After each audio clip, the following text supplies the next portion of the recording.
Were these before 16? Is that when you got set in your state of mind? Post concussion? Yeah, did you? Right after the second hard one? qualified to answer this question, all Mr. right. Sean. Hey, I'm just saying. Not getting defensive. Dr. Choppala here, very good. That's racist. He's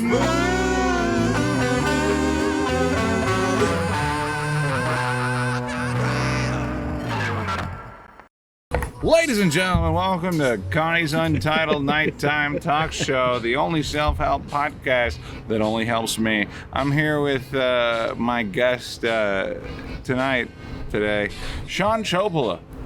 Thank you for having me, Conrad. Shaan Choppala is a local comedian and entrepreneur. He's got his own sauce. He's got children. It's true. He still goes to open mics. And I never hear him complain about his family during his sets. What's it like being happy, Shaan? That is an interesting question, Conrad. I think that a lot of it stems from the fact that I don't want to get in major trouble while I'm on the microphone. Yeah, no, you are being held accountable in real time. Real. And it's one thing at open mics when my wife isn't there, but ultimately, if I'm working on any real material, I need to be able to eventually say it in front of my wife. See, I'm on the opposite end of that spectrum in that, like, I never assumed that anybody cared. And my mom called me the other day, said, "Hey, I saw your show on my feed." And I'm like, she didn't say that. She wouldn't know how to say that. But I didn't tell her, like, I would listen to a little bit of it. I was like, good. Yeah. Good, yeah. Some of the things I'm saying on there. Yeah, because me and one of the only friends that, like, in Arkansas that you've ever met were just talking about banging in the bathroom for 45 minutes. And doing drugs. Which show was this? Oh, no. Well, this is the one before this. Well, 2 ones before this one. Okay. Episode 78. Oh. Bathroom business. Gotcha. Yeah. Yes. No, my mom, she'll turn it on and then get disinterested 10 seconds in, which I love. Yeah. I love. But at least she tried. It's the effort. But being on the opposite, well, sure. Yeah. But being on the opposite end of the spectrum as you is like, I don't do the cleanest material all the time, at least not to the best effect, And whenever I do, whenever I have a night where it's like I'm proud of myself, I'll try to show it to my nephews, and then I'll remember 2 seconds into the clip that they're teenagers. Yeah. And I can't. Yeah. Yeah. I am the hairless cat. Bleep bleep bleep bleep bleep. Right. Oh, jeez. Okay. All right. You just trust me. I do it. No, you have no idea. This actually kills. It may not. No, yeah. People love it. Not your mom. Definitely not your mom. Don't tell her I showed you any. Don't tell her. Yeah. That's what kind of uncle I am. Mom, what does it mean that he eats the from the back? Don't tell anybody about this, Fran. One day you'll understand, and if you're as teenager as I think you are, you're going to pretend that you understand now, right? And then look it up when you get home. Mm-hmm. That was not available to me for a little while. Remember one time, my dad... How old are you, Conrad? I'm 33. Okay, yeah, but we're the same age, yeah. We're getting, You're a little bit grayer. Mm-hmm. Yeah, but we'll have a few more gray hairs than you have. Actually, my hair's growing back again. Wait, I think you weren't kidding when you were saying that at the open mic the other night? It actually sucks, dude. I'm going to have to learn how to shave again. I am seeing it now that you say that. Yeah, I'm blonde. What's up? Told you. When did you... Yeah, did you have hair when you were young? I did. I looked like Justin Bieber. And now I look better than Justin Bieber. It's true. It's true. He fell off a thing. He looks gaunt. Yeah. I mean, looks like a ghoulish creature. Right. If you said one lives in Arkansas and one lives in Los Angeles, you look pretty LA. I mean, you look pretty LA. Hollywood, especially with that hat. Yeah, well... So the hat, it's got these stupid wreaths on it, and I got it because it was $8, and I'm fucking bald. Yeah. So with the wreaths on it, I love it. People would thank me for my service, even though I had no credentials. It's with the hot dog. It's like white trash Ed Hardy, which was already pretty white trash. Let's face it. Well, so I mean, it's like. And that's what I'm going for. So getting back to what we were talking about before the show started, I don't know. I get upset whenever people are kind of faking the funk, taking on somebody else's cause, as their own. Mm-hmm. And the limit to that is not just the event that is like a comedy/music event with whomever's flag on the background. Like they completely live that. Like the clothes that you wear signal how you think, And my whole thing is like, so I like drugs, right? Right. But I don't want to be, Connie drug guy. Right. Like, my rule with drugs is that, like, if I can tell that it's not your birthday and you took a lot of something, it means you took too much. Right. Right. And if you apply that rule to, like, whatever it is that you think as well, like, I shouldn't be able to tell exactly what your opinions are on anything from looking at you across the street. Right. Like with the whole silly hat thing is like I took the fucking black and gold. That's the Proud Boys. Yeah. Okay. Well, this is all interpreted by other people. Oh. And then and then people kept thanking me for my service. Right. And, who doesn't like 10% off at Waffle House? It's true. But stealing valor is illegal in Arkansas. So now I got a bunch of shitty, patches on there. People keep thanking me. I don't know. What unit this is. But maybe they've seen your comedy, the rooms you've been in. They're like, man, that guy he's done his time. Well, sometimes I would argue that, hosting open mic comedy, I should get community service hours for it. It's not for the faint of heart. Yeah. What you're touching on there, I think, Conrad, is the number of things that should be secondary or like tertiary issues that make people like, this is my identity now. Like, this is my full on, like... Somebody else said this and now I'm mad. It's like, I cannot, like, it's... Okay, so... Try not to bang on the table. Oh, Joe Means and I have talked about this, that those people, like, you've seen, I'm sure, there's videos online where there's like a fake interaction of like a white lady and a black guy of like the black guy has it. The one I've seen is like a black guy has his daughter walking, and it's like, you like me? Oh. Well, it's like they.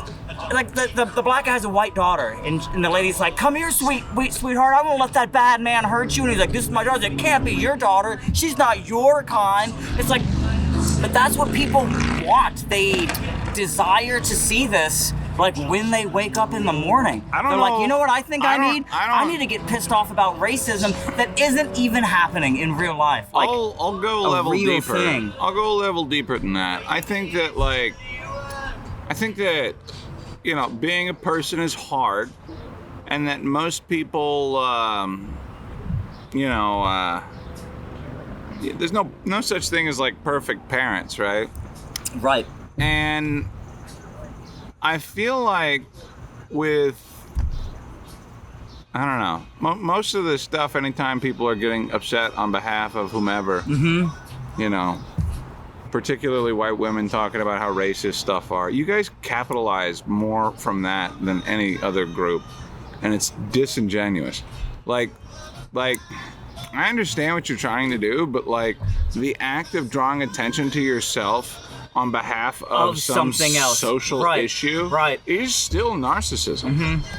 Because you're not doing it. You're not actually doing anything. You're making it about yourself. You're different than my friend who goes to a bombed out hospital, finds a barely functional piece of equipment, and then like heals the blind. Right. At risk of using a religious thing, it's not very Christ-like behavior. I agree. Well, and I feel like a lot of that stuff is just rooted in like, it's not like whatever the issue du jour is, they're not actually complaining about that. What they're saying is, look at me. Right. And why? Well, it's like the anonymity of what, it shouldn't be about you at all. If it's something that's really important to you. Well, I would say that if you're an entertainer, yeah, you're the guy on stage, but if you're a fucking asshole and you make it about yourself, it's not a good show. Right. Like, it's your responsibility. Like, one of the things that I've kind of realized through hosting open mic was like, you know, when you have to answer for what everybody says on stage, it'll change whatever you do on stage. Because you don't want to be one of those guys that has to get answered for. You know, like 2 guys in a row get up on stage, talk about killing themselves. You know, bartender says to me, and this is back when I was getting paid, but like bartender would say to me, and this is why I would tolerate those conversations, but like bartender would say to me is like, hey Connie, can we do anything to make this less of a bummer? And I gotta be like, well, they're artists. Right. Yeah. Yeah. Yeah. And it sucks. Well, it is bad art, yes. Well, it sucks to be the person that's being held accountable for what someone else is. Well, what I mean to say is like, well, right. And shout out to Brandon Devine. Like, you know, I've had so many conversations with that kid to be like, hey, why don't you say something nice about any fucking thing, you know? Yeah. And he just can't do it. He'd be like, well, why would I do that, you know? And there's a line between like employee training and you know, dispensing therapy. Yes. You know, because I'm not licensed. It'd be irresponsible and possibly even dangerous for me to do so. Right. You know? Yeah. Even though that's what they need more than anything. You know? And again, to give Brandon credit, the one night I saw him host, he only called one person a pedophile. Hey, that's, you know what? Night. That's growth. Yeah. Well, you know, and I asked him, and I was like, hey, how come you don't do that more often? He's like, oh, I didn't want to ruin anybody else's set. And I was like, this guy, like, you know, like, he knows what the answer to the fucking problem is, and he refuses to see it unless he's put in an uncomfortable position.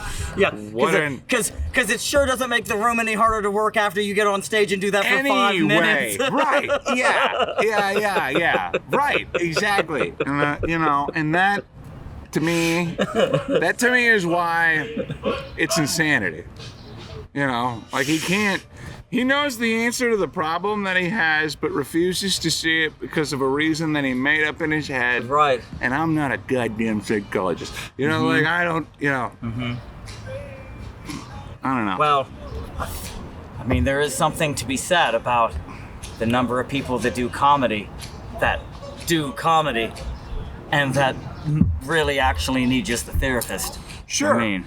Yeah, and I include myself amongst that group. Well, you know, I go to therapy. If there's goofy shit that happens to me, like, okay, well, I don't know.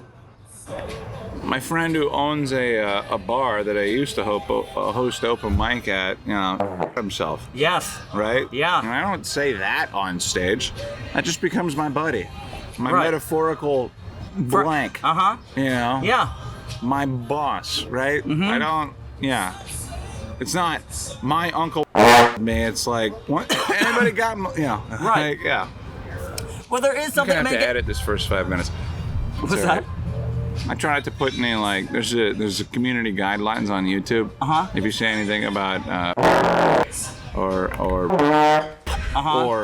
these all get booped. Or, you know. Yeah. I mean. Or. You know, then you gotta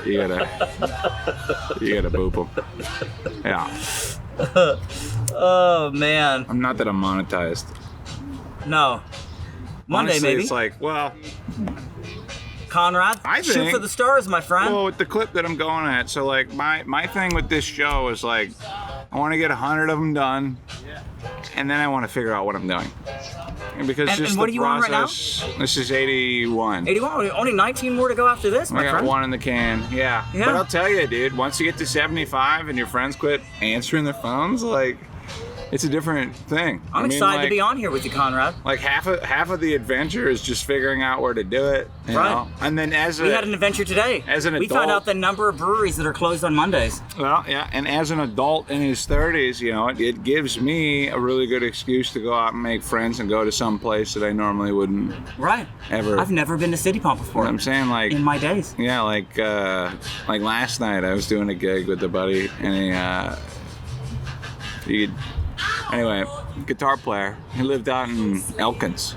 Yeah. You know, and I drove down to like his place down some like dirt road onto some like homestead where his family had lived for generations, and there's a problematic aunt and like something out of a sitcom. Old houses. Right. You know. Yeah. Okay. And you know, I I had so much fun with that guy. Yeah. You know, and it was the type of thing The novelty that, of that. Well, and for what? Nobody listens to the show, you know. Right. I still had an excellent afternoon without ruining my life, like, you know. And just under the impetus that I'm doing this show, which is why, like when Stephen Reed comes over, he has to talk to his wife, and he's got to make time, and yada just like you, you know. When this is really just a grown-ass man tea party. Yeah. We're pretending, just getting to hang out with friends and talk about things. Exactly. Yeah. Yeah, which honestly is what like, we've done probably our whole lives, but now you are recording this. Well, yeah.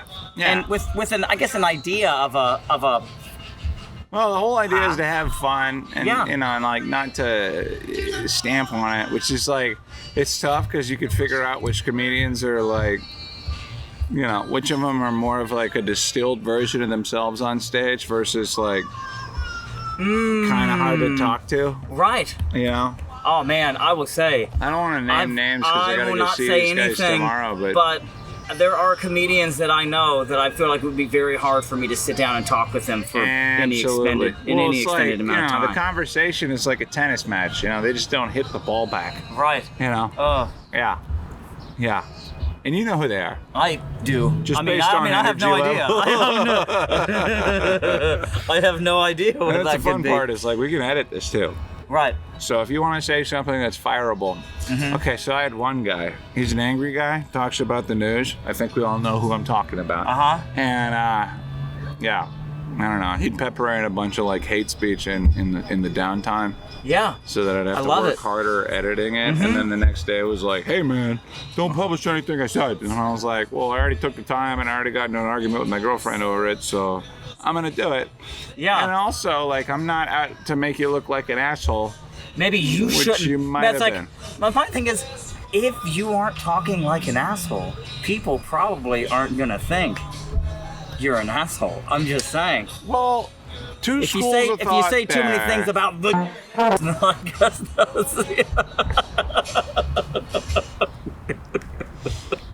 what are your thoughts on right. I don't think it's that friendly at all. All right.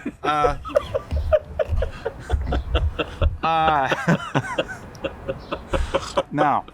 Yeah, and that's why I don't know. Like, so with comedy, it's really hard because just getting comfortable on stage takes a long time. I would say I honestly still don't think that I am there where I feel really. A lot of my what comes across as confident is in preparation. Totally. It's like the fact that I go over nothing that. Wrong I go with over preparing, what you know what I mean, like over and over to the point that I feel comfortable, if nothing else, just in the fact that in my preparation. But as far as like when I see people that are truly at peace with the mic in their hand, is something that I'm gonna say envy. I'm like, because I feel like everyone probably gets there with enough time, maybe, but I have not put enough time on the mic to feel like I see people that do. Well, it looks like they walk up there and they just. I don't know. I can only speak for myself, and maybe I'm part of the group, probably not. But like, for me, well, you spend a lot of time on a mic. Well, yeah. I mean, and you know, I've expressed myself to the point, and I've expressed myself to the point to all the other guys that want to like walk around and talk like that, that I don't agree with them. Right. So like, at New Providence tomorrow, if I show up, you know, I'm taking the mic knowing that like I don't have anybody there to impress. Right. That is a comic. There is no gig. There is no gig that will come out of this, no matter how good I do. I agree, yeah. And that more people need to. That's either like the most depressing thing that you can think, or freeing. It's freeing. It is. Right. Well, so this business, and this is what it is past open mic, is that nobody's there to help you. Like, you eat what you kill. Right.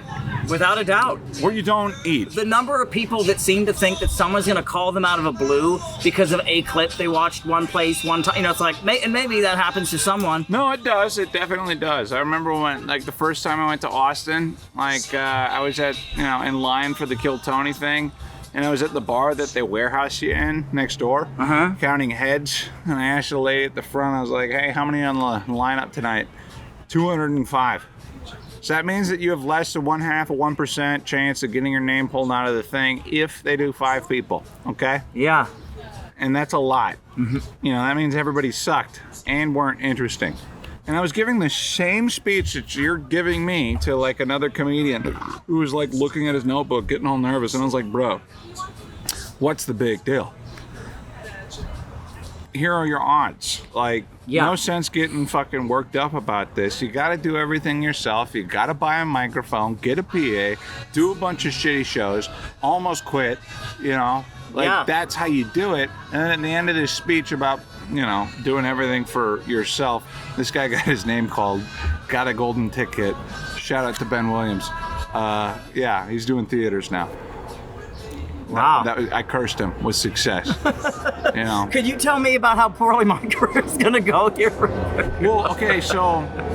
Because I could really use that kind of good juju. What the fuck? That is a low-flying plane, Conrad. Yeah, and black. Only on Connie's Untitled. No, there's a lot of airfields in Bentonville. There are. There's a shitload. A lot of rich white people with private planes. Well, I've heard that like the Waltons cruise around in those P-52 Mustangs, those World War II prop planes. Yeah. They do that? They do that. That doesn't surprise me. Every Tuesday at like 10. Anyways, yeah, no, I mean, the entertainment business is brutal. You're basically just dealing with rejection and rejection and rejection. And that's why I think it's so fascinating whenever like somebody with a transferable skill gets involved with it, like a teacher or a salesperson or like a weatherman, because they have, you know, it's something else they can play off of with that. Is that what you're? It's more traction to the tires out of the gate. Right. Is what I'm saying. Right. You know, because, you know, especially if you bomb, people will come up to you if they care about you, say something like, "That was brave. I could never do that." You know, and you know, they could, you know, all the stuff is there. It is. You know, like for me, getting involved with comedy was easier because my self-image does not match what I look like, if that makes any sense. You know, it's like I see footage of myself and I don't see me. I see some like, you know, flesh-colored avatar, create your own character, saying the words that I wrote, you know, because, I don't know. That is interesting. Like the image that I had of myself growing up is not this, you know? Oh. Like, yeah. So when I see that, there's no... You have a very, I mean, I guess for you have a unique, like, physical reminder that I guess that mental image sometimes does not correlate to what you're physically seeing. No. And, you know, ever since, like, losing my hair and having to, like, I don't know. How old were you when you lost your hair, Conrad? 24. Oh, well, okay. That is older than I anticipated you saying. Well, it happened to me and my mom at the same time, so she was in her 50s. Which makes me, like, believe there's something in the water or the bread or, you know, maybe every conspiracy theory is true and we're all getting poisoned and mind-controlled. Maybe. We can talk about that at length if you want. Maybe. You know. We'll get into it, maybe.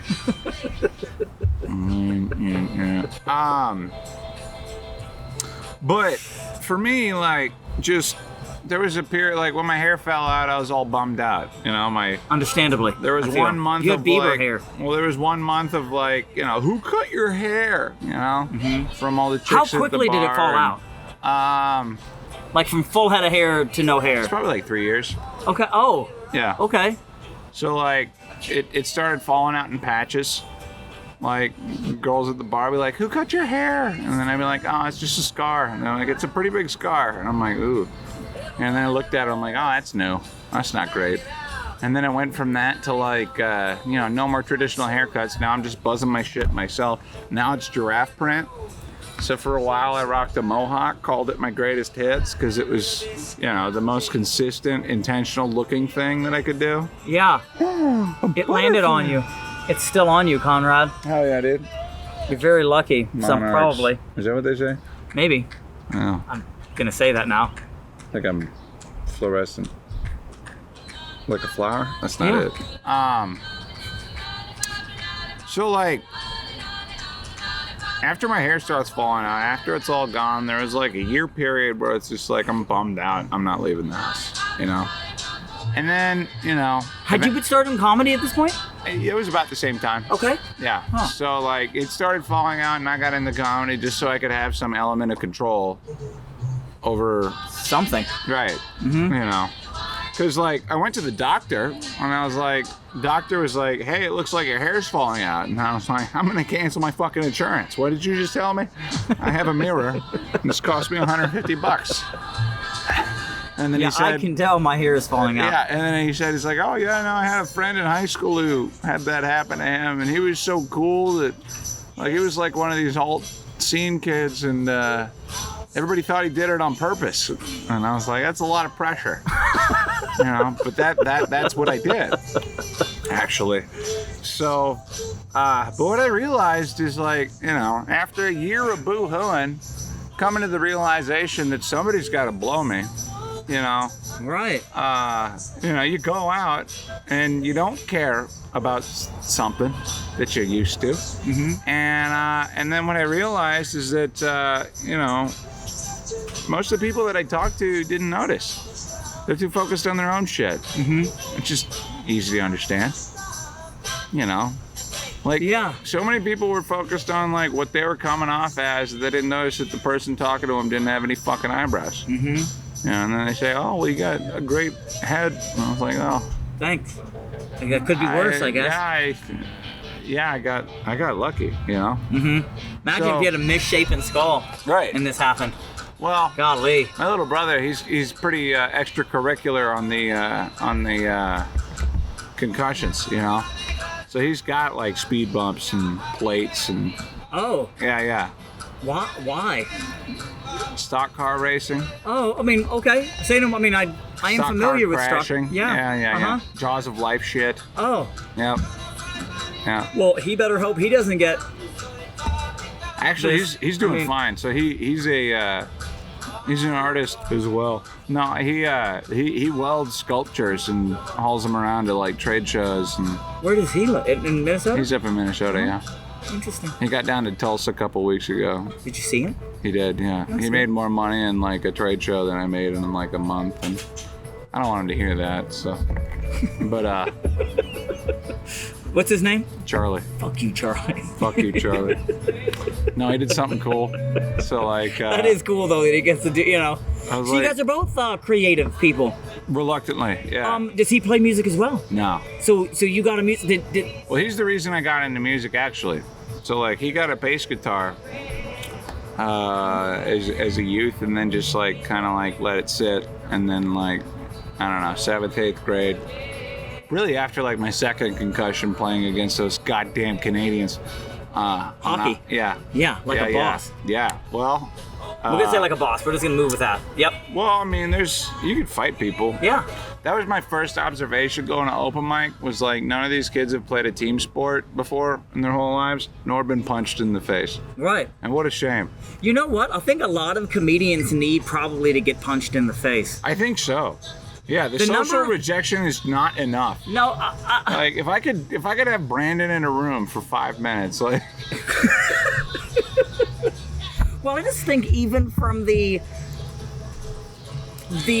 familiarity people have just so instinctively to think it's like, I'm a comedian, so I'm just gonna say whatever because I'm making jokes. It's like, no, sometimes when you say things, people will straight light your ass up. And sometimes people are gonna react to anything that you fucking say. Let's just start there. That's true. You know, like people are gonna react to it. So when you start off with some stuff that you think is controversial, you know, whether or not you're willing to admit that you got Brandon, and like it's not gonna, you know, comedy is like it's the most humbling thing ever, and it's the most rewarding thing ever at the same time. A whole room of people laughing at something you've said because like a high. I got my chase that dragon, baby. I mean, I got my start as an artist, as like a painter, you know. And, you know, I'd make these collages, stencils, you know, think like Banksy, but like sharper, you know, and I'd spend like 40 hours on a piece, and I'd take them to the farmer's market, and somebody would walk up saying like, oh, you know, this is beautiful. It looks like the color purple represents your insecurity, you know? And then it never crossed your mind while you're making it. You just bought that paint because it was on sale at Walmart. Shout out to Krylon. But you know what? In that moment, her interpretation of your work is just as valid as any thoughts that you had going into it yourself. And you don't, because you just put it out there. And you don't correct her. You just say, wow, you nailed it, $20, you know? Yeah. Yeah. And nothing like getting paid $5 an hour to create art. It's like $2 an hour. But like with music, with music, you know, there's a version of that where it's like, I was playing with a band over the pandemic, and like, I got this one song that's like sad, but it's in a major key, you know? So like 6 months into practicing the song, the drummer's like, that's what that song's about? You know? And with comedy, it either works or it doesn't. There is no misinterpretation. I appreciate it because of some reason that this person didn't even imagine. It's either you're thinking what I am thinking in this very moment, the way that I think it right now, or you don't get it at all, or this isn't gonna work. Right. And that's why, like, I think it's the most like rewarding thing. I also like used to do a bunch of drugs. You know, like I remember like when came out, like first came out. We were doing it because it was cool, because it was new. Like before people died. Mm-hmm. You know. Right. I got a weird thing with that kind of like class of stuff. I don't know. I just get itchy and angry. About what? Opiates. Oh. Yeah. Yeah. Well, so I personally lost two very close people myself to fentanyl. That's some. I mean, it's after awful. that happened, I was like, whoa. Yeah. Chill. Well, that's I mean, all I'm told is like just the fact they just put that in everything is crazy. Like, it doesn't even seem like good business. Well, it's like I lost someone that had smoked a joint that they found out. I mean, that he didn't know when he smoked it had been laced with fentanyl, and then he died from smoking weed. Yeah. It's like, that's insane. It's crazy to me. That's Chris. He's a bartender over at Flashback. Oh. Yep. It took me 3 weeks to learn his name. Oh, Chris, yeah, Two Dog over there. Yeah. I called him Charlie a couple times before. Shout out Charlie Harrington if you're listening to this. You're off for the summer. Yeah. Well, but he ain't working. It's summertime. He's a teacher. What is he doing? True. I don't know. Hopefully not getting in trouble.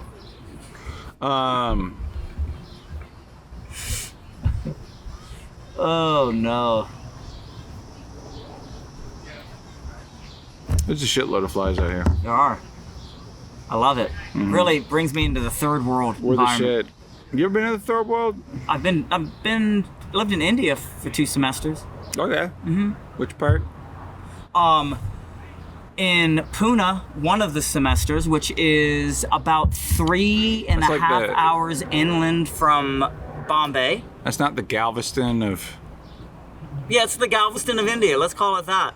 There is a Galveston of India. It's like the north... I don't know. It's like the northeastern corner. It's like almost said Doha, but it's not. I don't know. Wow. I'm the least Indian that you probably know. Do you speak? Nothing. I speak not so little Punjabi? Hindi. I speak so little Hindi. It isn't. I mean, just. It was bad enough when I lived in India. The people there were like, Shaan, we're going to teach you Hindi. And after like 2 weeks, they're like, we all just speak English anyways. We're just going to speak English together. I was like, okay. Hell yeah. Cool. I guess this will work. They gave up on that real quick. They gave up on teaching me cricket real quick. They gave up on many things. India's a bunch of quitters. That's what I'm trying to say. Cricket is kind of tough. Well, in my mind, the point was to smash that ball as hard as you could. Protecting the wickets did not matter so much to me as much as hitting it very hard. Yeah. And it turns out protecting the wickets is what it's all about. You gotta protect them wickets. Down. Yeah. So it's not great for me. I'm also unathletic. It's not a lot working for me over here, Conrad. I used to be more athletic. But you played you played hockey. So well, I played hockey, I played baseball, played football, played ultimate frisbee. Now you just play guitar, huh? I took that way too seriously, tore my ACL, realized that my family genes are, geared towards doing stuff like that, and then, then I went inside. Yeah. Is that when you lost your hair? It was probably 10 years after I quit playing. Yeah. Oh. I quit playing hockey, and then I joined speech. Like, I joined this thing. It's kind of like debate, but it was called... I like debate. It was called, like, discussion, because we're going to have a surprise guest here. Actually, I'm gonna go grab another beer. Yeah, I am too. We're recording right now. If you want to jump in, is that all right? Yeah. All right, hell yeah. We're recording a podcast here. We'd love to have you in, Chris. Oh, heck yeah. What are you about to grab down on? The Papa's Grills. Look at this dude. Hell yeah, dude. I love that this is Son's Cuisine authentic food, but it doesn't tell me what authentic food it is. It's authentic Son's.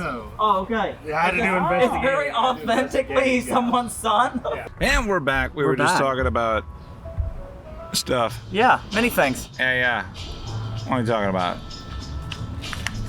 You being musically, maybe your history, your athleticism. Oh yeah. The fact you tore your ACL. I used to be able to jump so high that like Mexican dudes would get impressed by it. Wow. Yeah, and I would have liked for a Kenyan dude to get impressed by it. But, Well, I mean, you'd have to launch smooth out the gym, I think, to impress a well, Kenyan. I was wearing jeans when I tried out at the ultimate frisbee team, and I still kicked everybody's ass. Wow. What was the injury? What happened? I tore my ACL. Yeah. What'd you do to make tear? Well, I jumped real high, and then I came down, and then like my knee bent in 5 non-traditional directions instead of just forward and backward. And then You just really shook that ACL loose, huh? so I fell to the ground, clutching my leg, and I was the only person on the ultimate frisbee team that would ever talk shit to anybody. So the whole team thought I was faking the injury. And I do the story on stage. It's like the physical therapist was like putting me in the worst pain of my life, and I was like, "Oh, you're pretty. What are you doing later?" Yeah. Yeah, and then she told me that there's, if it is torn, there's nothing you could do to make it worse. So I got hammered and sat in a chair Yeah. at the party. Yeah. Yeah. I love that. That's committing to the bit. And you did it. Committing to something. Yeah. Yeah. Took the torn ACL. Call it that. But sorry. That's something someone, so we'll talk about the open mics and people that take those far too seriously. And one thing people have said to me is, Shaan, you stay in the pocket. You don't leave a bit just because it's not working. It's like, again, it's an open mic. Well, I'm trying to figure out why this doesn't work. Yeah, if I don't say the whole thing, how am I going to figure out that's like what's going on? That's the nicest compliment that Joe Means has ever given to me. Is like, Conrad, nobody bombs like you. And I'm like, sometimes I can't even tell if you're bombing. And I'm like, no, I'm just sticking to this shtick. I also realized, like I said, I can't even tell the amount of confidence that comes out of the daunting realization that you actually have to do everything for yourself. Right. Means that I could fail any night. It doesn't matter. Yeah. If I do fail bad enough to hurt my own feelings, which is hard because I'm sick, but for me, it's always even if you do great one night, there's always the next one. Right.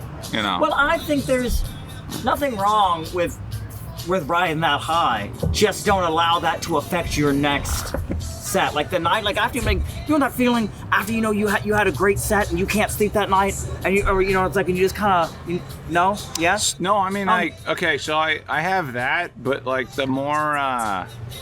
And you're just pumped, you know what I mean? I'm kind of jittery. I don't know. It's a great feeling. After having done it for a very long time. That's true. You have way more experience. I want to feel like I deserve that. But what sucks is when you have to go back to your shitty job the next day. Yes. And just start taking shit from everybody. Right. That's the hard part. It was I was king of the world yesterday. And now I'm my nobody life again. Sucks. Yeah. And I just wish it was yesterday, because it was just yesterday. What are you sipping on there, Conrad? Well, we got a Ozark IPA. Here we go. All right. Shout out to Ozark Brewing Company. If you'd like to sponsor Conrad, he is looking for sponsors. He would be more than happy to write a new jingle and come up with an entire skit for Ozark beer. It's his favorite. I can do that. I can. Yeah, I have the skill set to do that. Everything I just said, he can do it. He might even be able to paint you a Banksy-style collage.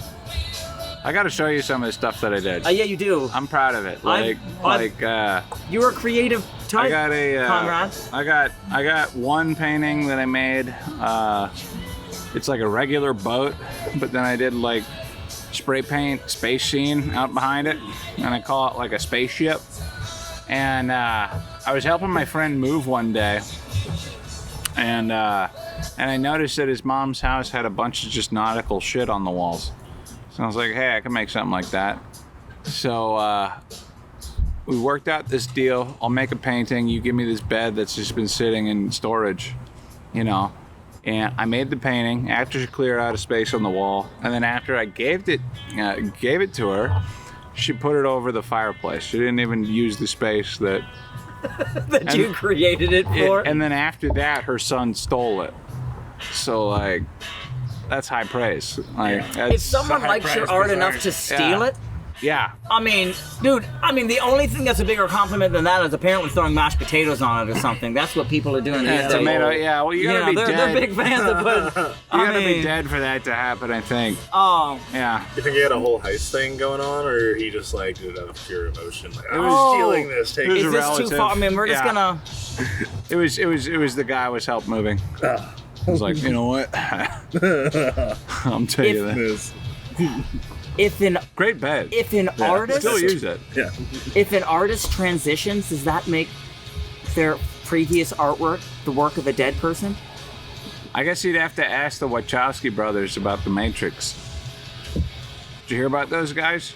I have no idea what you're saying to me. I mean, I know who the. So the Wachowski brothers are two thumb-looking dudes, bald fucks like myself. Right, yeah. You know, too much time and money, evidently.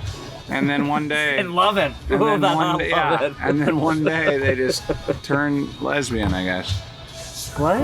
Well, they with cut each other? They cut. Well, no. Oh, cool. No, that's incest. Like, no, that's wrong. Okay, this is. I mean, that's wrong. Wachowski. No. You know, it's like, whoa. Yeah, these Polacks just started banging each other.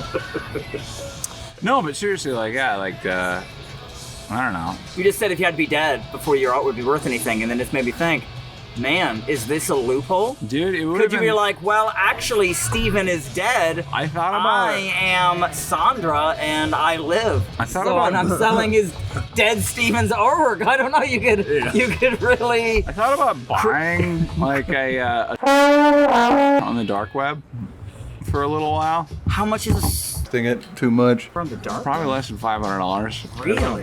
It's not. Well, no. Well, yeah.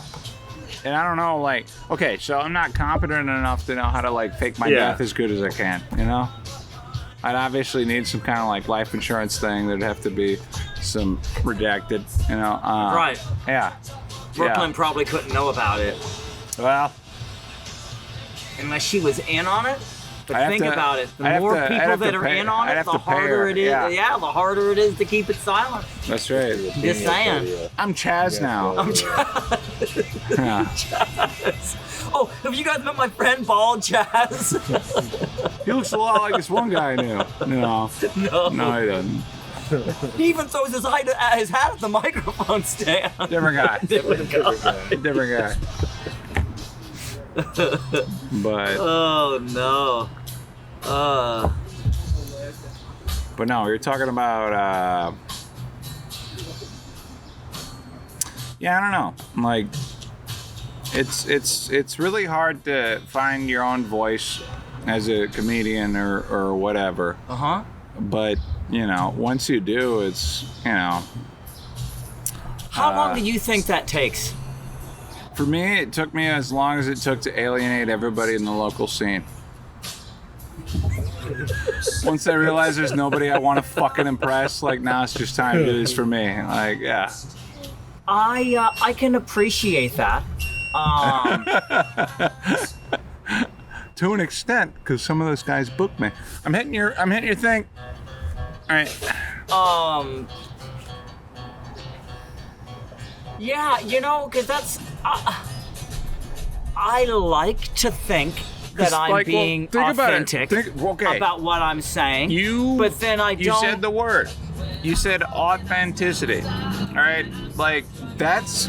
If the joke isn't perfect, you can go so much further on that than anything else, I think. On what? Authenticity. Oh, authenticity. Okay, right. All right. And what does it mean to be authentic? What does it mean to be authentically Shaan? That is kind of a tall order for most of the people that I've met who've never had to do that. Because what do you actually think? And it changes. I mean, you got to think how many times even a day in which you question. I don't know if you're like me. It's like even things I would like. Oh, I know that. I'm like, man, I don't know. Well, that's why I'm open to being wrong.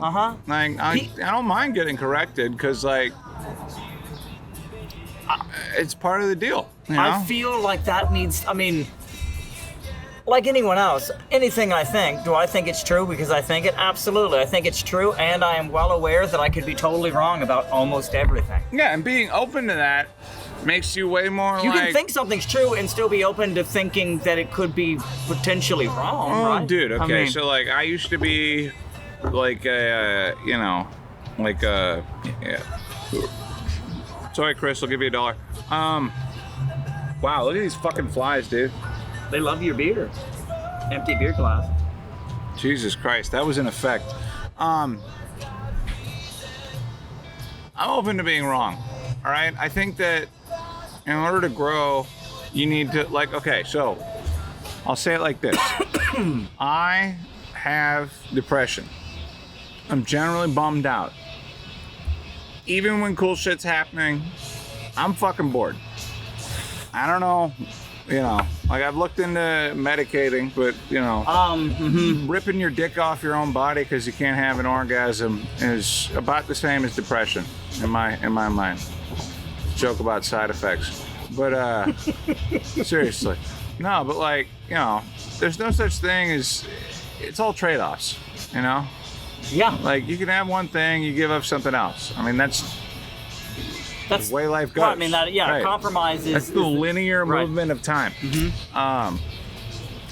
But, I came to a conclusion where it's like, if I am doomed to be miserable, if I am going to be bitching about my life the whole time, my version of progress is like checking in every once in a while and like making sure that I'm bitching about cool stuff a year from now versus now. Well, I think that's good. Like trying to take 1,000-foot view sometimes of not. Oh, right. Not try to get to the point where you can't see the forest of the trees. Well, I don't know. Like, how do you learn stuff, Shaan? Yeah. Like. Typically, I just geek out on things real hard. So what does that mean? I just start consuming as much information. Yeah, it's a real rabbit hole. Yeah. So you get sucked in. Well, it's fractal then. Is that what we're saying? Like, no matter where you're at on something, you can start digging into that one thing and find out, What I'm saying is that, like, my mindset has kind of, like, I feel, and this is probably wrong, but, like, I feel like it's kind of been the same from when I was, like, 16 to, like, now. Really? I think so, yeah. Because, like, the only difference is, like... Well, when I say general, I guess I would say, I mean, I guess when mindset is one of those, like your outlook on everything has been generally the same since you were 16? Yeah. I think, like, I'm, like, trying to, like, Did you begin something at 16 that you were still just carrying? Yeah. Yeah. So, like, okay. I mean, when I was in high school, I was one of these kids that would, like, I started a business in my parents' garage and destroyed the downstairs bathroom, like with industrial waste. What did you start?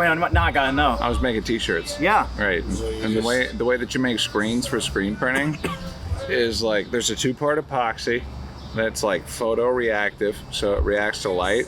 And I didn't have the proper equipment, so I just went out and like rigged it onto a little wagon, wheeled it out into the sun, and then like pulled it back in, took it into the like downstairs bathroom that I turned into a dark room with like red bulbs. Because what you gotta do is you gotta mix these two things together, and then you put it in this trough, and then you gotta like rub it real thin, like a kind of like a drywaller, onto this mesh like screen. Okay. And then you lay a stencil on top of it. I mean, actually, okay. Uh-huh. And then you blast it with light, and then whenever it didn't get hit with the light, it's still soft, so you can blow it out with like a hose. And then you can make t-shirts for your fucking history teacher or whatever. So you flushed all this shit down the toilet? Downstairs drain. Downstairs drain. Well, a shower, yeah. Shower, okay. Because like what I did, what I did was there was utility like bathrooms with like threads in it, so I just like screwed a hose to it and then put like a garden, like a yeah, and that's how I would do it. Yep. I don't feel bad for doing things like that because I rent places. But did your parents own this house? Yeah. Oh, no, I did. That changes things. My mom still talks about the rug. I'm like a little grease down the drain for a treat for my landlord. Right. Well, I didn't know. Right. I mean, How old were you at this point? 16. You know what I mean? So it's like 17. Yeah. Yeah. I remember, in the big scheme of things, the decision making we were displaying at 16 and 17, I will tell you. No, it's kind of the same as what I do now. It's basically just to say yes to everything. Because like I got involved with this one guy because like the whole thing I couldn't figure out how to do was I couldn't figure out how to put white ink on black shirts. The only way I could figure out was I was using water soluble stuff and ink, and if you run that through that, like you can do like a darker color on a lighter color. But you can't do lighter on darker. No. Because it makes sense because it's both water soluble. Yep, so I spent a bunch of money on ink, and then I found out immediately after that the reason that it didn't work was because you have to like heat it up immediately after you put it on there, because otherwise the whole solution dissolves. It separates. Right. Yeah. And then I ended up like losing a client. Shout out to Blimp. Shout out to Duff. You thought I was 24 when I was 17? That's on you, homie, honestly. I mean, come on. I mean, seriously. Well, yeah. But I guess back then, though, you had a full head of hair. So, yeah. I mean, the sky was the limit. Now the limit is the sky.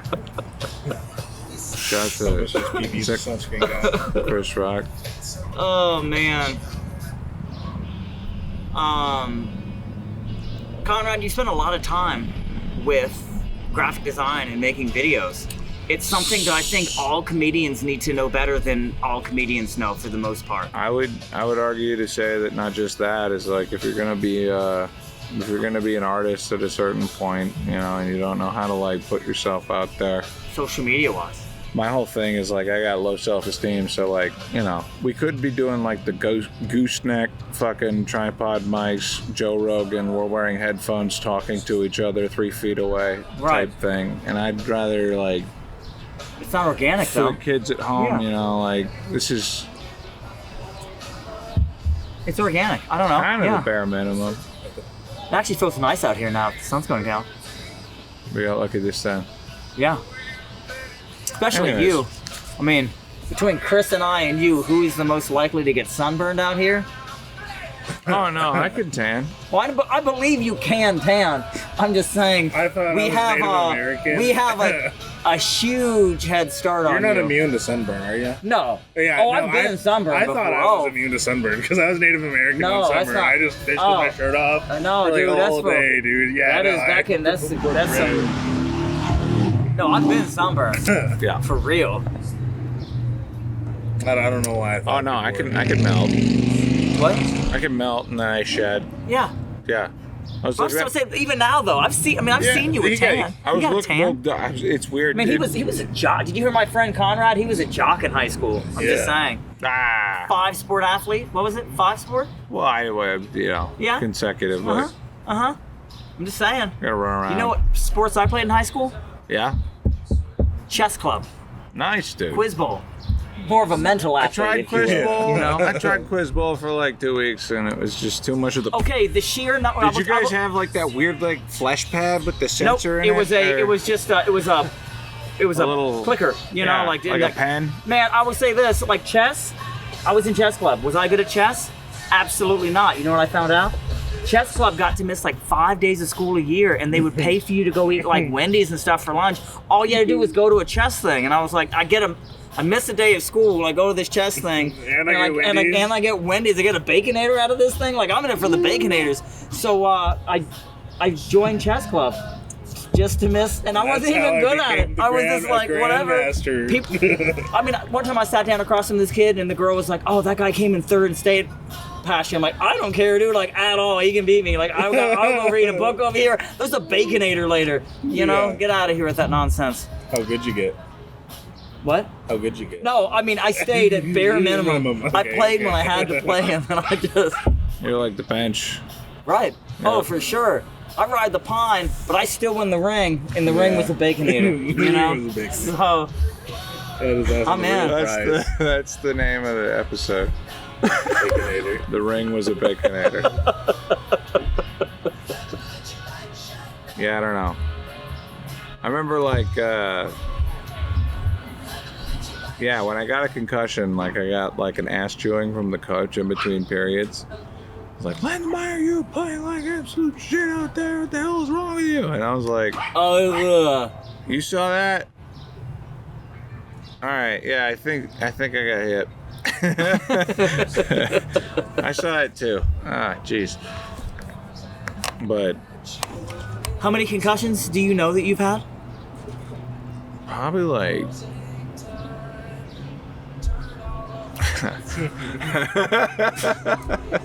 that many, huh? Man, no. That is no. Oh, it makes sense now. Oh my god, a soft 2. I was about to say, were these before 16? Is that when you got set in your state of mind? Post concussion? Yeah, did you? Right after the second hard one? Qualified to answer this question, all right. Shaan. Hey, I'm just saying. Not getting defensive. Dr. Choppala here, you know, very good. That's racist. Only half racist with me at worst, okay? I mean, I did say I'm the least You Indian gotta play Indian. bagpipes when you say that. How dare you? Yeah. Yeah, I make a lot of Native American jokes, and then I went to the border to get some weed one time, and dude, they're so Native American. Like they're like came out of a pickup truck with like long, luscious locks, and just looking like men, dude. Yeah. I'm just in my car. I'm like, yeah, I'm not. I don't make those jokes. I'm just a white boy from Arkansas, man. I want to make a Native American headdress, but apparently that would be appropriation. Yeah. But man, have you been to the Native American Museum there in Bentonville? Have you been there? Dude, those headdresses, they're beautiful. I want to make one myself with peacock feathers and just wear it around the house in my underwear, like flipping bacon and stuff, like just the headdress on. This is like my dream. It's like, apparently, is this still appropriation if no one even sees me wearing it? I'm just picking around the house with this thing. They didn't use peacock feathers. Okay. No, this thing. You used peacock feathers. Shaan, I think if you're gonna be in drag, I think all the rules are off. So you can absolutely do it. Yeah. That's what I've learned. In drag, anything goes. Drag rules, yeah. I mean, if Kurt Russell and Wesley Snipes, what? Taught me Snipes? Oh, okay. You know, what's Blade. When they all played trannies, cross-dressers. You know, you guys know what I'm talking about? John Leguizamo, I think, was. No, I don't think I. Oh, I gotta. Okay. Well, this is happening. Pause for research. This is. Pause for research. Research. Also, we're gonna get flagged for like every fucking lawyer. Yeah. Ever. Why? Because of the music. No, it's the music in the background. Oh yeah. No, it's been 30-second intervals. How much does it play? It's less. Too long it's foo. like, Yeah, Wesley Snipes. Oh, not Kurt Russell. Patrick Swayze. Patrick Swayze. John Leguizamo. I can't believe I even made that mistake. But yes. Yeah, anyways, they're all cross-dressed. You know, they're just, it's amazing. Wow. Yeah. Oh, anyways. Chaperone. Just, you know, anyways. Is that on Max?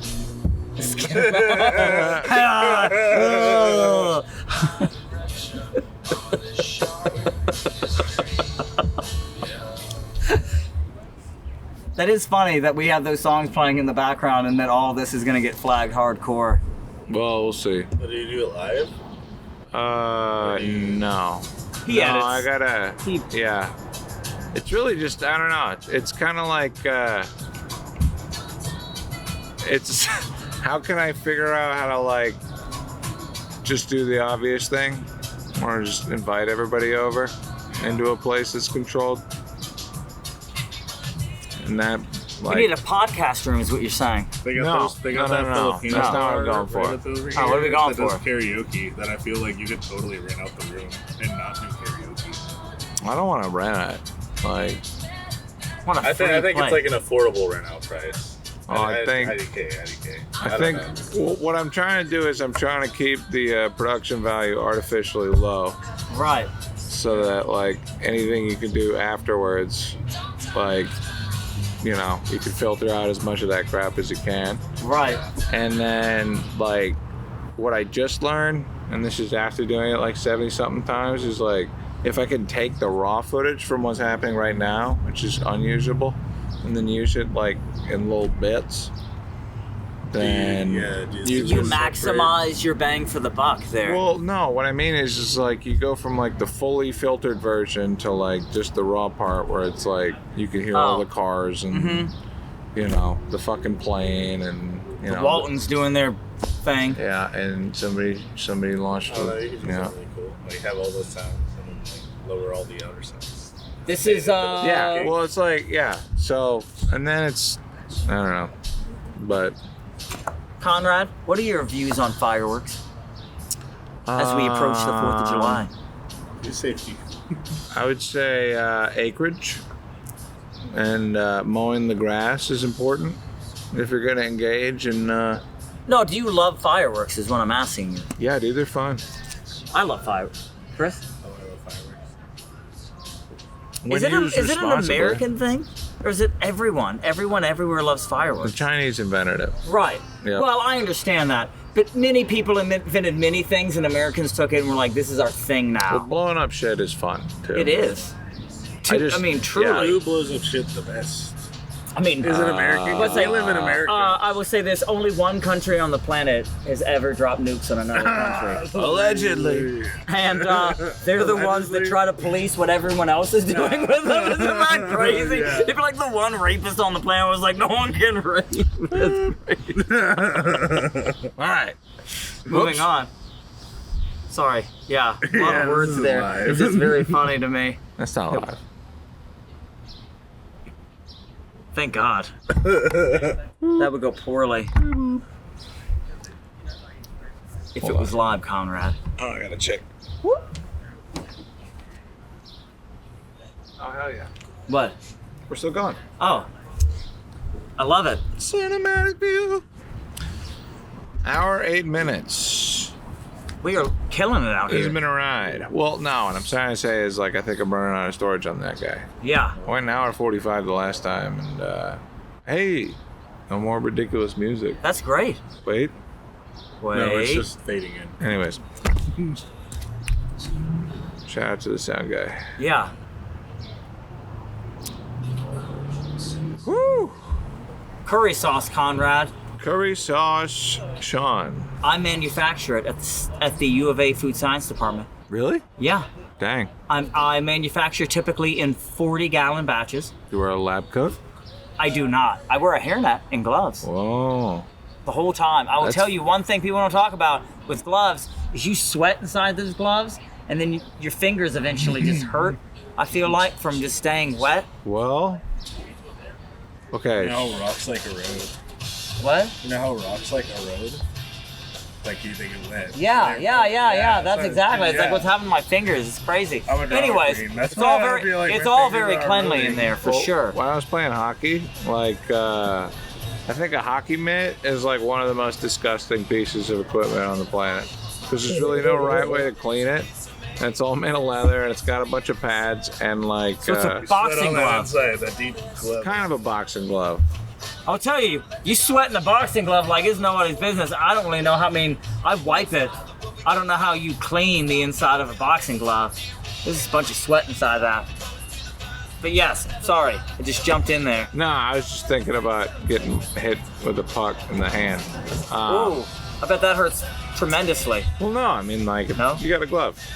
I don't. You know, you definitely don't want to take it without one. Well, If you got the right pads, like, dude, diving in front of a shot and then, like, getting up as fast as you can and then, like, whiffing a shot on net on a breakaway is, like, one of the most satisfying things that you can do. what is whiffing a shot on the breakaway? That's when you, explain that to me. So, like, I don't know what instead that of means, instead but- of scoring a goal, that's where you go wide of the net by, like, 3 feet and everybody yells at you. Yeah. Whiff is bad. Oh, Yeah. well, okay, well, I thought that you had saved a shot, like from going in, and then you did something. Is that what you're describing to me? No. No. Oh, well then No, I there's misread the okay, entire so- scene. Somebody's taking a shot, Yes. you know, and then I dive in front of them, Uh huh. like Rambo. Take one, like, get up as fast as I can, find the puck, skate towards the net, shoot it, And then whiff it crazy far. and then just over. do absolutely terrible. Yeah. Like, Thought you, you said gotta- you were you gotta athletic. follow How all- did you tear that ACL again? Frisbee. Frisbee. Well, maybe that explains some things. It's the gateway drug. It's the gateway. Yep. Okay, mind control. We talked about that earlier. Here's my theory, Conrad. Everyone talks about how everything is safe because we're like, oh, we tested this thing in a vacuum and it didn't do anything to the human body. And it's like, well, what about everything else that we're constantly putting into our body? You know what I think was like prophetic? The original The Batman. Bible? Oh. Well, I do. But we can get on that on a totally different thing if you want to. But no, the original Batman, like how the Joker, when he was killing everyone, it was the combination of things that was killing everyone. It wasn't the one thing by itself. And whenever they test stuff now, they're like, oh, we tested this one thing, it didn't do anything. It's like, yeah, but think about everything the human body is putting into it all the time. I don't know. I feel like that is why everyone's dying from everything all the time, Conrad. It's crazy. Maybe. No, That there's or a lot of genetic people entropy. dying, though. Which is terrifying. What? Genetic entropy. That are, Inbreeding? well, just the fact that everything is breaking down all the time, that we're not actually getting better over time just based on the law of entropy. We will be getting worse and worse, like our genetics, all the mutations, how many millions of mutations you and I are going to have in our lifetime, that our body kind of cancels out most of them, we'll pass them on. It's Well, astounding. People are like a superorganism now. Like, There is a program called Mendelev's Accountant. They kind of, you can run test scenarios on things, like everything that comes out of that says that human beings are doomed in a relatively short amount of time, based just purely on genetic entropy. I think that's a way to sell units. Also, like, I think that Inbred soon. Well, no, it's just like sterility, like becoming sterile is going to be something that is one of the first things that switches when things have had enough mutations. Is that like males will start becoming sterile more and more and more and more. What are we seeing in males now? So many more men sterile, and like, I don't know, it's a strange. Maybe I hope I'm wrong, because if not, we're doomed soon. But you know, Conrad, I just hijacked your awesome, upbeat, having fun podcast with genetic entropy, and I'm sorry for that. man, You guys have just got a real. This has been brought to you by plastic. Don't eat it directly, but you will. Plastic. All right. In letter news, Oh man. See, okay, that's my whole point. I don't want to be an activist. I understand that the world is going to shit. Oh, I'm not an activist. Like- It's just the things that I am, you know me, I'm a jovial guy. These are just the things that I accept deep down in my soul and that I know that I have no control over. So I just allow them to, Yeah. you know. All I wanna. No. Where do you live, Conrad? Office. Springdale. Okay. Yep. It's kind of a rough neighborhood. There's a quinceañera about every day. Yeah. Yeah. But you fit right in. Actually, You're it's invited great. to the cookout, honestly, right? If I stumble in, yeah. Yeah. Yep. They know it. Like Conrad, he's a cool guy. Well, I mean, honestly, like one time, it was a long time ago, but like one time I went to the wrong party, and it was like some, like, I don't know, house full of Mexican guys, like only spoke Spanish, and I knew enough to like, cerveza? Uh-huh. I'm like, see? You know, and Yeah. and then we hung out, and then I figured out where the actual party was that I was supposed to go to, so. So you got to hang out with some cool Mexican guys Yeah. and then go to the other party. Yeah, just regular. Win-win. It was, hanging out with. It was a Tuesday for Conrad, is what I'm It was hearing. hanging out. It was a lot Uh-huh. of hanging out in garages. Yeah. Like, really, like, I believe it. I've always thought it was kind of funny. It's because like the biggest especially in light of all this ICE stuff, is like the Mexican construction workers versus like any other color of them. The only difference that I can tell is like music preference. Oh, Yeah. so my brother and I were hanging out one time. But pretty soon after I got married, I had Finn at the house. She was maybe 1 or 2 or something, and he was in the backyard. We were just kind of kicking it during the day. He had come over after work or something. We were just chilling, and then he was like, "Ice cream truck, ice cream truck, ice cream truck!" And he ran through my house at the front door, thinking there was going to be an ice cream truck. It was just Mexicans building a house, like right down the street. He heard the music, and he was like, "It has to be an ice cream truck." No, it doesn't. It could also just be those dudes working down the street. They just turned the radio up, and then he thought there was an ice cream truck. You know. Yep. It happens to him. Not to me ever, but it happened to him. And that's something. I don't know. I remember one time at an ultimate frisbee tournament, we made it to nationals, and there was an ice cream truck that just played Pop Goes the Weasel for like fucking 5 hours straight. That sounds awful. That sounds like a really terrible time. We started grumping to it eventually. Oh, We made a dance. Yeah, it was crazy. Conrad, I wish I would have known high school you. I guess I would have known you pre-16 when you had the same mindset then that you had for the rest of your life. I wonder what the other mindset was, honestly. Because you were crumping in this time. Would you crump now, Conrad? I don't like grumping now. No. Well, see? Yeah. Would you Crumping- even crump to crumping's Pop like a- Goes the Weasel now? Maybe it would, I don't know, trigger something that I could, I might just automatically start doing it. Yeah. But Oh man. I like to dance, Conrad. I used to yeah? break dance yeah, in high school. cardboard box, Yeah, head the whole spins, shit. Head spins. I mean, B-boy, B-boy chops is B-boy. 2000 is even my Yahoo address from the year 2000. B-boy chops 2000 is my Yeah. Yahoo account. I used to be really into breakdancing. Hell yeah. Now it physically pains me. I turned 40 this year, and it is Different game. it is a different game. My wife told me that I had to stop after New Year's because I injured myself. Secretly, I've done it like once or twice since then, and I haven't hurt myself. She's not gonna listen to this podcast at all. I feel pretty confident. Well, So- I think the real risk is that it's going to come out in litigation like 20 years from now. Like, that's probably the problem. It seems like the thing about putting a microphone in front of somebody is that they will say any Anything. fucking thing. It's just, you know. It's like, I suddenly have this attention. I need to really spill the beans on everything that's going on in my life. Dude, one time, like, some guy was telling me about popsicles. I was like, what the hell? So that's how you pause the recording? That's how I marker. Oh, that's like a... Oh, I don't know what you're doing there. So I've seen you do that a number of times. I'm putting a little bip in there anytime I need to address something. Okay. Yeah.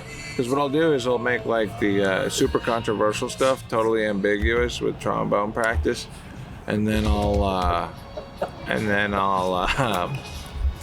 take some super like regular stuff and make it more ambiguous with trombone practice. Okay. So I love it. I'll pick certain words because with like segue, artificial intelligence. Jesus. I know. I put that up at the end thinking that would be a good idea, but I think I'm just like tracking more of their homies to like over here. They're calling them. There's no beer over here, guys. There's so much beer over here. Y'all want to get drunk? That's apparently what flies sound like. So, anyways. Yes, artificial intelligence. Let me know what your thoughts are, Conrad. I like it. Are you? I think that it's not a substitute for actually knowing stuff, and I feel like most people like use it. Well, I don't want to speak for everybody, but I've seen a lot of people use it incorrectly.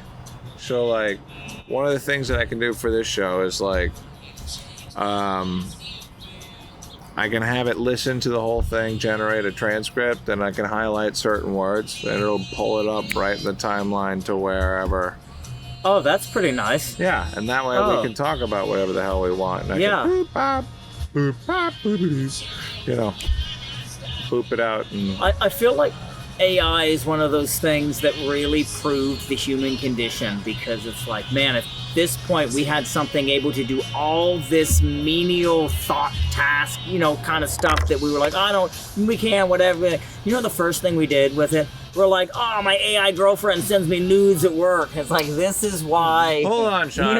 It's like, this is why we can't have nice things. Shaan, let me stop you right there. Because the first thing y'all started doing with AI is jerking off. It's like the very first thing. Shaan, that is the natural progression of technology for us. Okay? Yeah. Porn has always been ahead of its time. Like, every single thing, Right.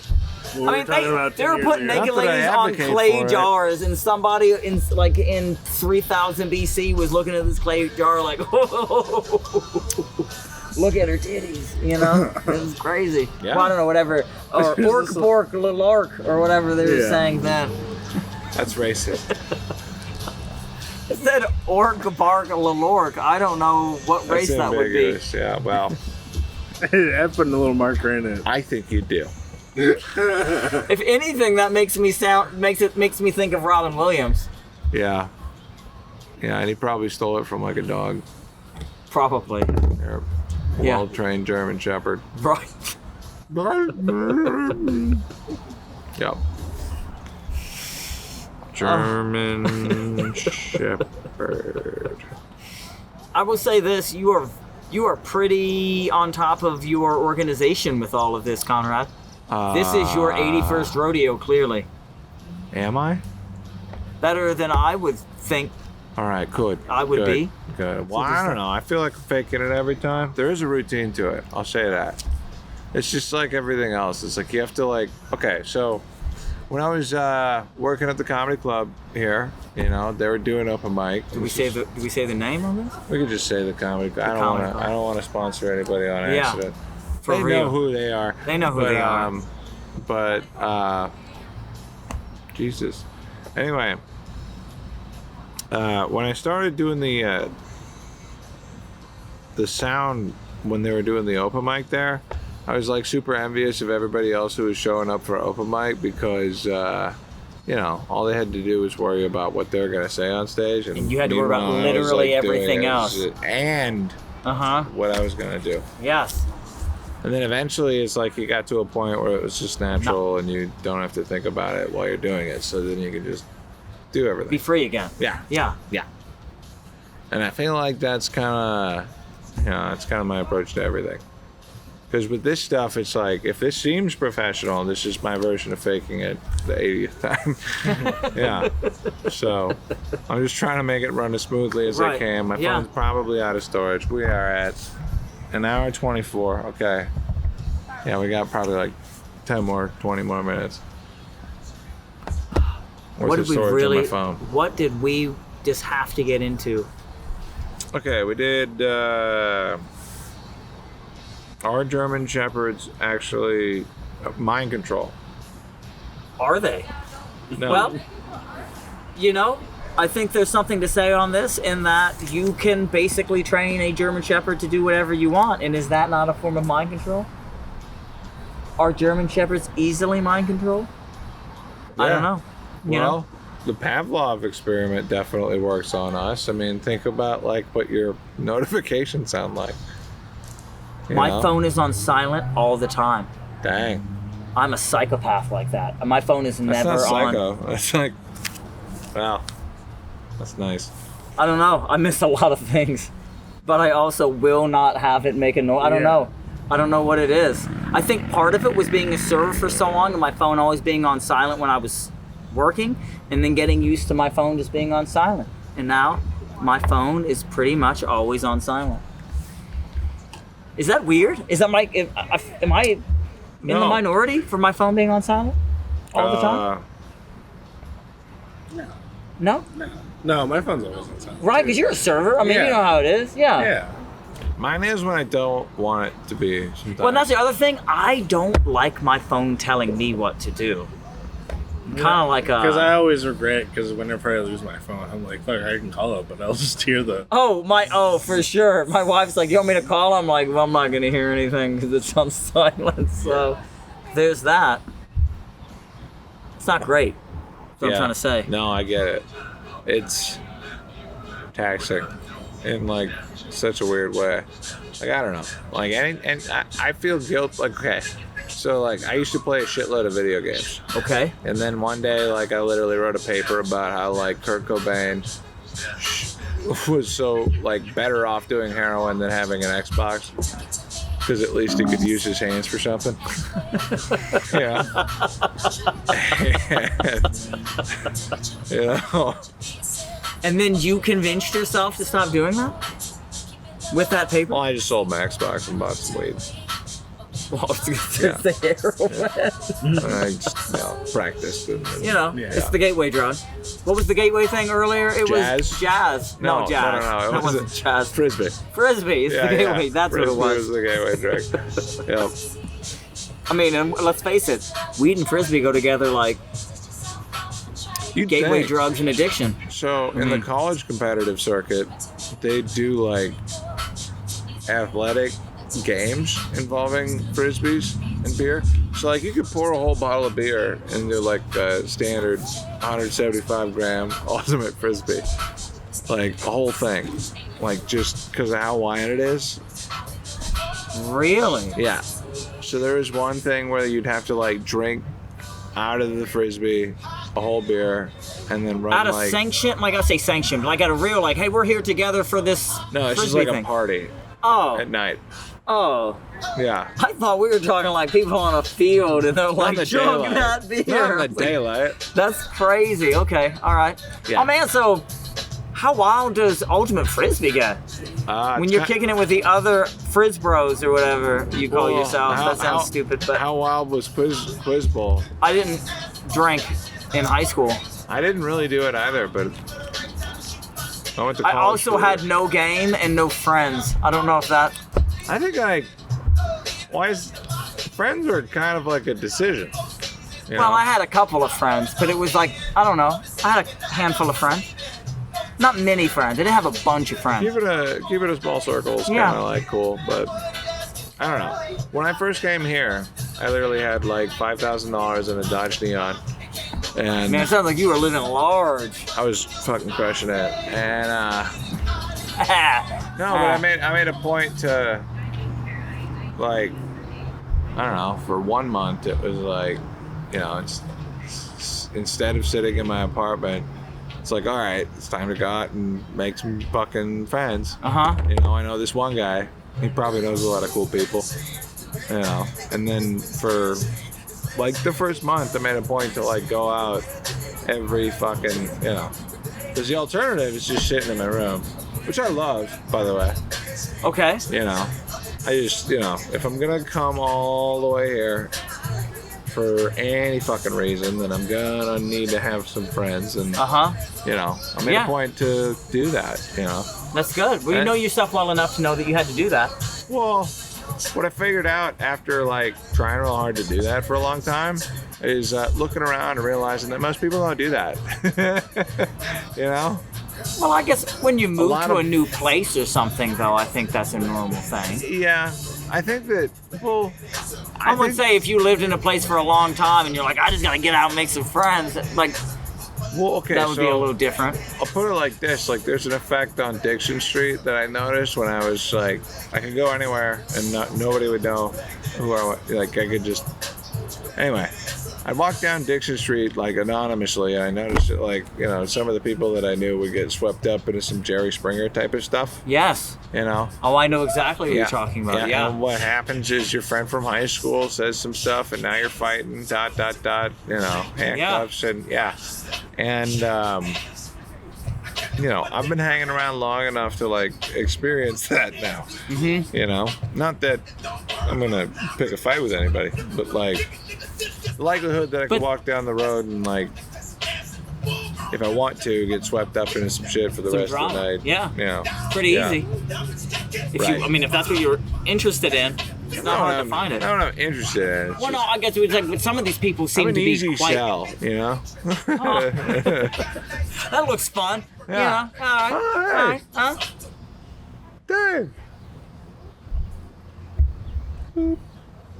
I guess that's one benefit of moving here from Minnesota is you don't have the high school drama to deal with. No. But... How old were you when you moved here? Like 19. Oh. Okay. Well, 20... 20, yeah. I was 20 when I moved to Fayetteville. Yep. Yep. Man. Ooh. Oakland. So this is going to be my 20th year living in this area. Isn't that crazy? I don't want to think about it. I don't like this. I mean, I need more. Believe me, getting older doesn't make me feel great.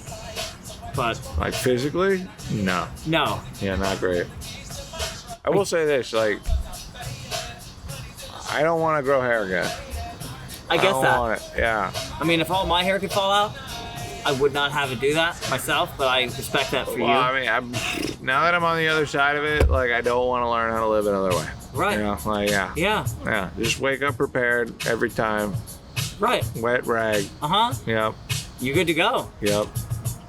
I mean, yeah, the money you saved on shampoo over the years is crazy to me. All that flies out the window if you live with your girlfriend, though. Oh. Yeah. Not that she's spending my money on her shampoo. It's just, you know.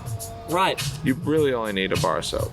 Yeah, you only need a bar of soap. That's what I... Yeah. Yeah, that's literally... And unless all the hair grows back. Man, that would be crazy. What if we're doing like another podcast in 5 years and you have long hair again?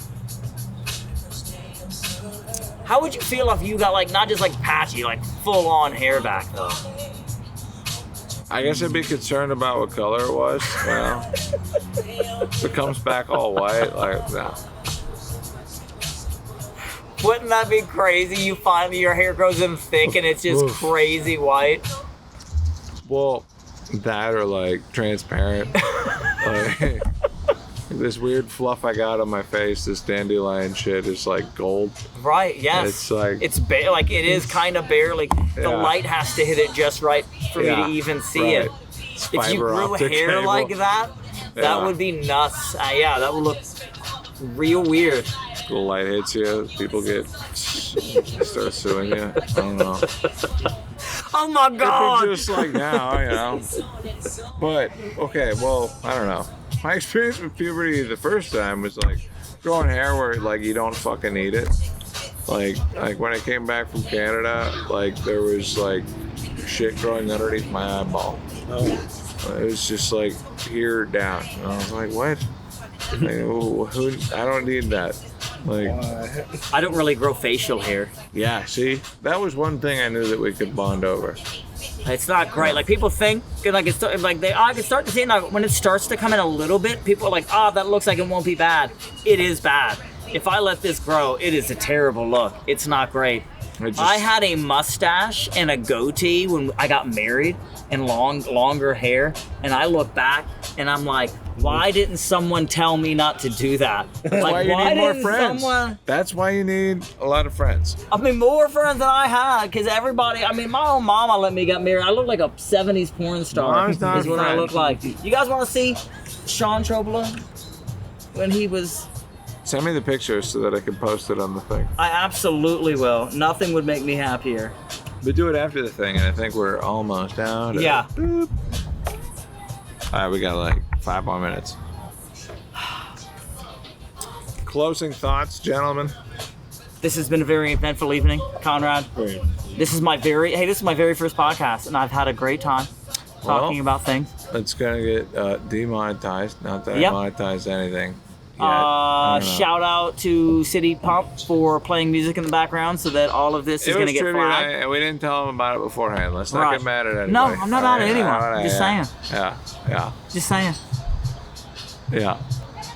This is like the Evil Knievel of podcasts. I wonder if we're cool enough to do this. Nope. Nope. Okay, all right. Let's try next time. I wonder if I'm cool enough to do this. That's pretty great, actually. Failure. Okay. All right, cool. It's been fun. Hey, shout out to Two Dog Chris over here. Came in here hot, giving points of view.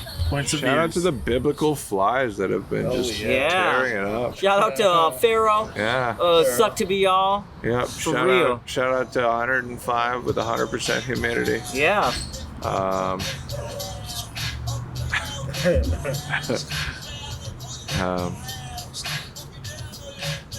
Yep. This is Scotty's Untitled. Thanks for tuning in. Good night. Oh, here we go. Doing it live would be crazy. Let's see a close up. Let's see Shaan Choppala in close up. I just need one of my. Look like freaking Bender's freaking evil twin.